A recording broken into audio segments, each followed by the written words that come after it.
J'accorde beaucoup d'importance à l'enfance, à la première enfance. C'est là que l'enfant prend certaines habitudes, bonnes ou mauvaises. Ça dépend de son environnement.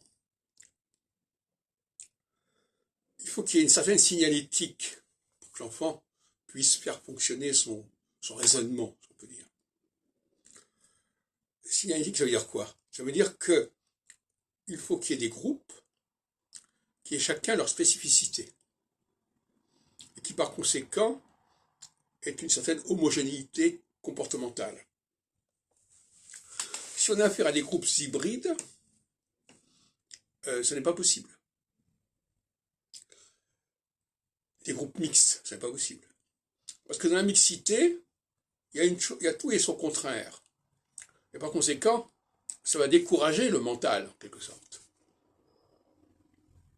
Ça va décourager le raisonnement, la déduction, l'induction. Alors, la signalétique de base que n'importe quel enfant peut acquérir sans intervention extérieure, sans qu'on lui dise c'est comme ceci, c'est comme cela, parce que c'est ça qui est important, eh bien c'est celle des hommes et des femmes. Il est capable quand même de voir qu'il y a des hommes et des femmes, qu'il y a des garçons et des filles. Et il est capable aussi de voir qu'il appartient à tel ou tel groupe, de facto. Et il est capable de déterminer, plus ou moins, ce qui caractérise tel groupe. Sans avoir à généraliser en disant, si c'est vrai pour tel groupe, c'est vrai pour tout le monde. Il faut qu'il sache que c'est ce groupe-là qui est comme ça, très bien. Et quand il en fait partie, très bien, donc c'est comme ça qu'il doit fonctionner.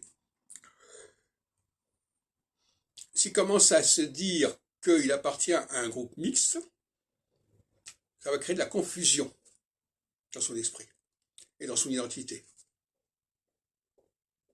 Alors tout à l'heure, je parlais des sociétés synonymiques, c'est-à-dire où les mots différents veulent dire la même chose.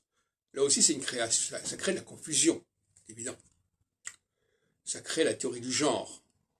La théorie du genre, c'est justement le sentiment qu'il n'y a rien à comprendre, que tous les gens sont différents, qu'il n'y a que des individus.